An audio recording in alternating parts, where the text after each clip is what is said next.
Güllerim sen için güldürse, sevgilim bilmesen estirse, gözümden karası demekçi mi?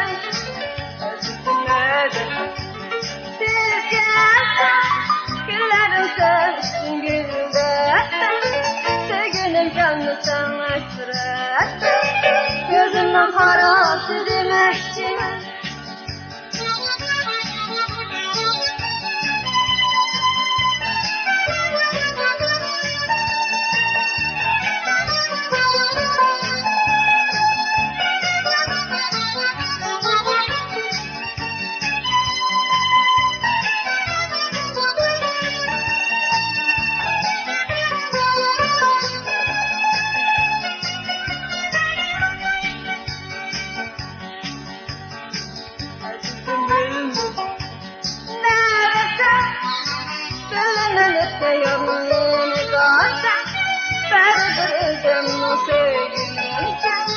Gözümden karası demekçi mi?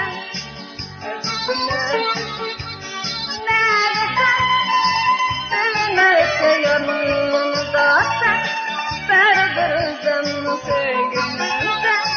Gözümden karası demekçi mi?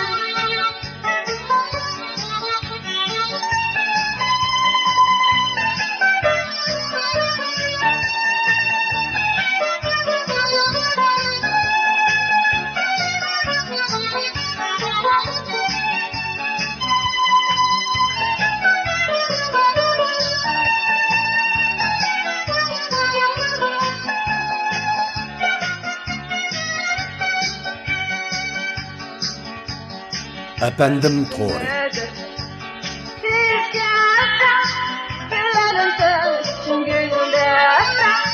Sevgilim kendisinden estirse, gözümden karası demekçi mi?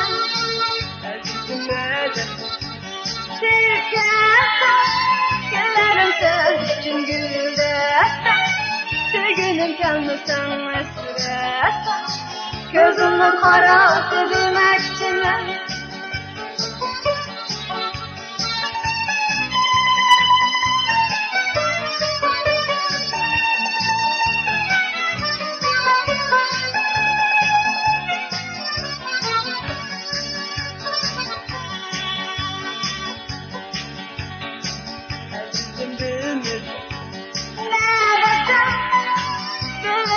Yanını dağıtsa, beri canlı sevgilimse, gözümden karası demekçi mi?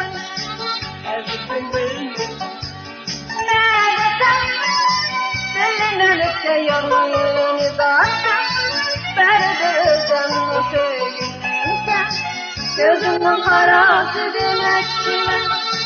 Gözümden karası demekçi mi? Gözümden karası demekçi mi?